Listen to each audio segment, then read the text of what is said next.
नमस्कार प्यारे विद्यार्थियों, आप सभी का स्वागत करते हैं कमाल की पाठशाला की एक और नई वीडियो के अंदर। आज की वीडियो के अंदर हम सैनिक स्कूल से अगले जो नेक्स्ट क्वेश्चन है जिसके बारे में हम चर्चा करने वाले हैं। इससे पहले हम 40 क्वेश्चनों को चर्चा कर चुके हैं और उनकी एक प्लेलिस्ट भी तैयार कर चुके हैं।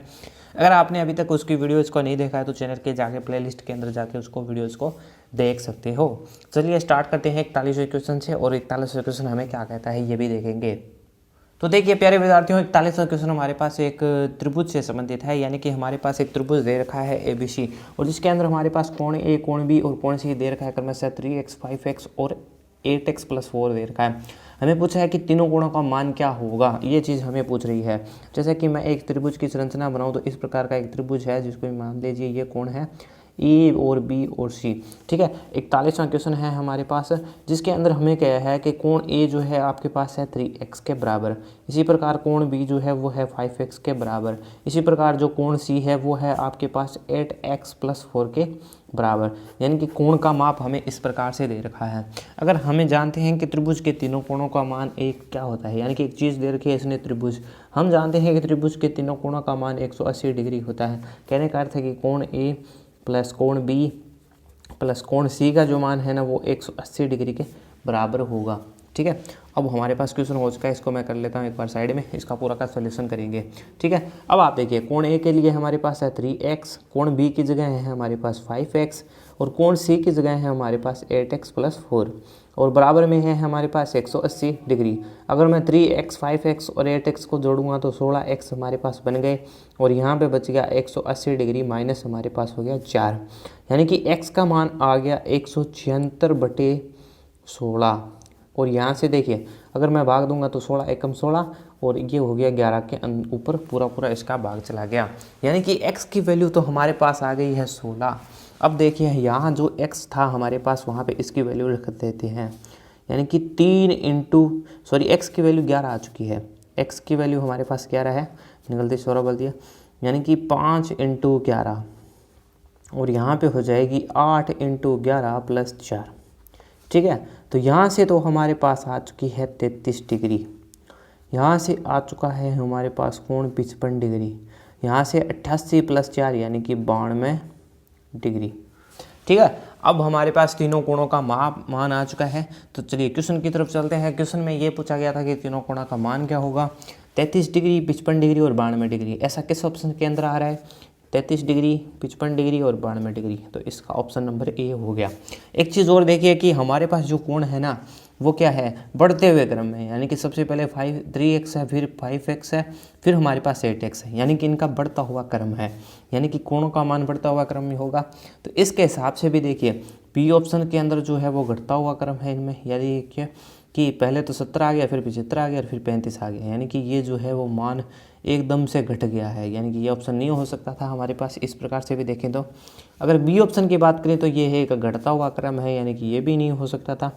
और C ऑप्शन जो है कुछ संभावना है इसके अंदर, वो वैसे भी इसमें ज़्यादातर गैप नहीं है, ठीक है, यानी कि थोड़ी बहुत इसकी संभावना हो सकती थी। अगर इसके कोणों का योग देखें ना तो वो हमारे पास 180 डिग्री से ऊपर जा रहा था, इसके कारण ये भी जो है ऑप्शन नहीं हो सकता था। यानी कि एक जांच से तो हम ये कर सकते हैं कि कोणों के बीच में जो क्रम है वो किस प्रकार से है। दूसरी जांच ये हम ये कर सकते हैं क्या इन तीनों का योग 180 डिग्री हो रहा है, अगर हो रहा है तो इनके क्रम की भी जांच कर सकते हैं। तो बढ़ते हैं हम अगले क्वेश्चन की ओर।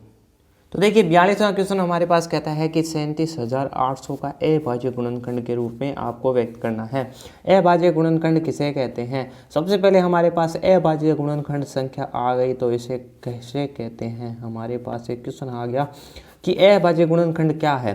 तो अभाज्य गुणनखंड हम ऐसी संख्याओं को कहते हैं जिसके अंदर केवल यानी कि स्वयं का संख्या का भाग और 1 का भाग और स्वयं की संख्या का भाग जाए, यानी कि अगर 2 की बात करें तो 1 और 2 का केवल भाग जाता है। अगर इसी प्रकार हम 3 की बात करें तो 1 और 3 का भाग जाता है। अगर मैं 4 की बात करूं तो वो एक अभाज्य गुणनखंड नहीं है, ठीक है। क्यों, क्योंकि इसमें 1 का जा रहा है, 2 का जा रहा है, इसके अलावा इसका 4 का जा रहा है। यानी कि अभाज्य गुणनखंड ऐसे गुणनखंड होंगे, यानी कि अभाज्य संख्याएं ऐसी संख्याएं होती है जिनके अंदर 1 और 2 यानी कि 1 और स्वयं के अलावा किसी और का अन्य का भाग न जाए। इस प्रकार से हम और देख सकते हैं, जैसे 7 है, 7 में हम 1 का भाग दे सकते हैं, 7 का दे सकते हैं, इसके अलावा कोई बीच की संख्या नहीं है जिसके अंदर भाग दे सकती हैं। अगर इसी बात की बात करें तो ऑप्शन के अंदर जो B सी और डी ऑप्शन है वो हमारे पास यहीं से भी कट हो गए। क्यों कट हो गए? तो देखिए, तो 8 जो होता है उसके गुणनखंड होते हैं, यानी कि 8 एक अभाज्य गुणनखंड नहीं है। क्योंकि इसमें 1 का भाग जा रहा है, 2 का जा रहा है, 4 का जा रहा है और 8 का जा रहा है।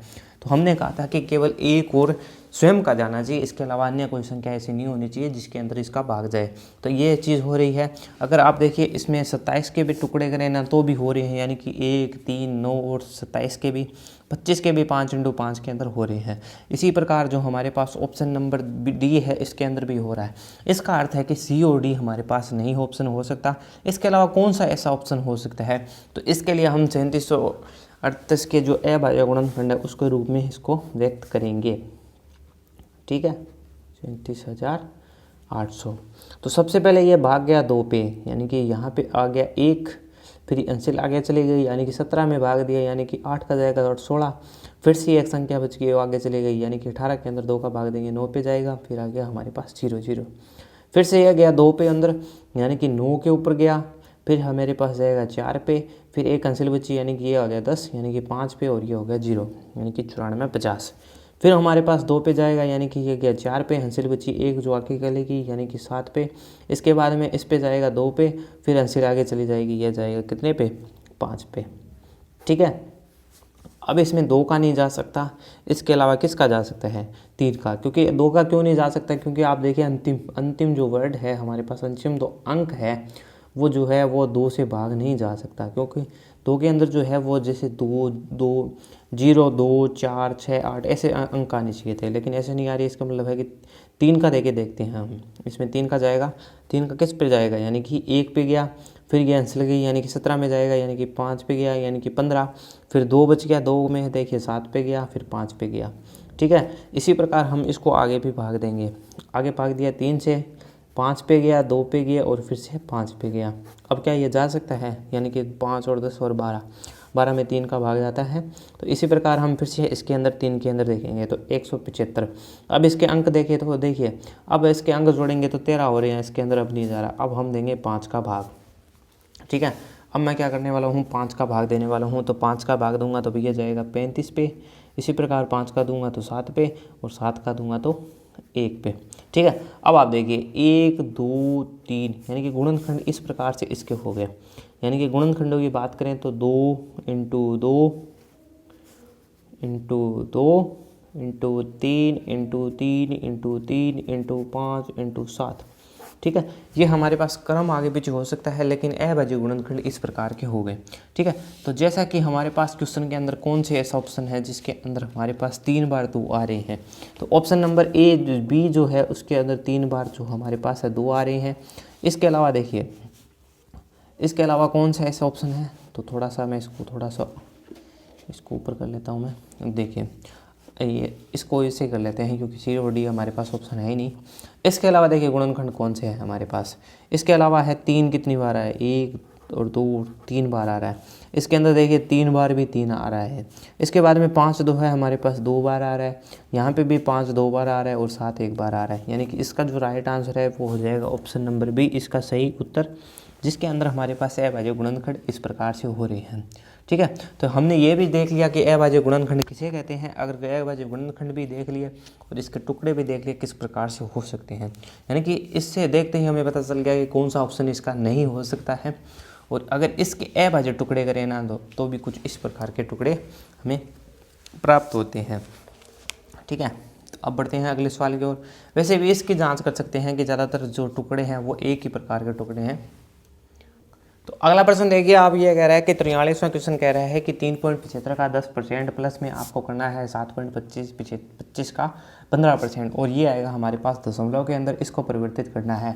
यानी कि का अर्थ यहाँ पे गुणा से है, यानी कि 3.75% का 10%, यानी कि 3.25 का 10% किस प्रकार से हम लिखेंगे?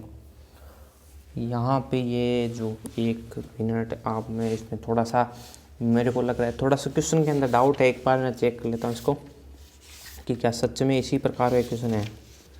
तो हमारे पास हाँ ठीक है, यहाँ पे जो प्रतिशत का निशान है वो नहीं है, यानी कि गलती से निकाला गया है, तो यहाँ पे प्रतिशत का निशान नहीं है। अब देखिए, तो ये 43वां क्वेश्चन है जो हमारे पास, यानी कि ये कह रहा है कि 3.75 का 10%, यानी कि 3.75 का 10% का अर्थ हो गया हमारे पास 3.75 का 10% का अर्थ हो गया हमारे पास 3.75 इंटू 10/100। बीच में प्लस का चिन्ह है तो प्लस का निकाल दिया।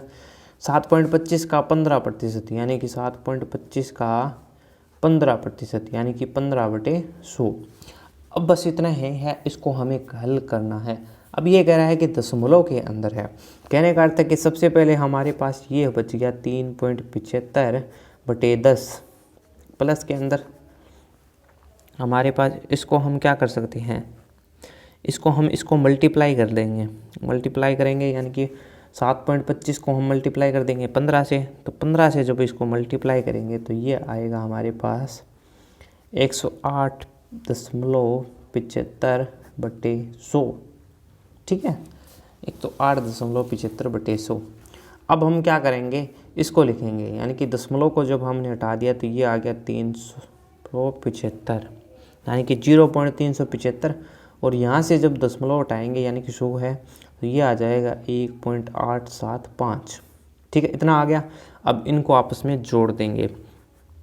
तो जैसा कि हम जानते हैं किस प्रकार से इसको जोड़ सकते हैं, इसको किस प्रकार से जोड़ेंगे, तो ये देखिए, इसके बाद दशमलव के बाद यानी कि 1.0875 है, और यहाँ पे हमारे पास है 0.0 नहीं सॉरी, इसको मैं इस प्रकार से लिख देता हूँ, 1.0875 है, और यहाँ पे है 0.375, और अंत में लगा देंगे हम 0, क्योंकि संख्या नहीं है हमारे पास। ये आ गया 5, फिर यहाँ से इसको जोड़ा ये आ गया 12, फिर यहाँ से इसको जोड़ा ये आ गया 16, यहाँ से इसको जोड़ा ये आ गया 4, और ये आ गया 1, यानी कि 1.4625, और ये इसका आंसर हो गया, जो कि हमें दशमलव के रूप में पूछा है। यानी कि इसका हमारे पास आंसर आ चुका है 1.4625। ठीक है, अब आप देखिए, तो अगर मैं इसको यहाँ पे लिखूँ ना, तो आप देखिए 1.4625 यहाँ पे इसका उत्तर आ रहा है। आप देखिए इसमें जो है वो 1.4652 भी है, 1.462625 भी है, यानी कि 14.625 भी है, यानी कि इस प्रकार के जो है वो दे रखे हैं। इसका जो राइट आंसर हो जाएगा 1.4625 हो जाएगा। अब बढ़ेंगे हम अगले सवाल की ओर।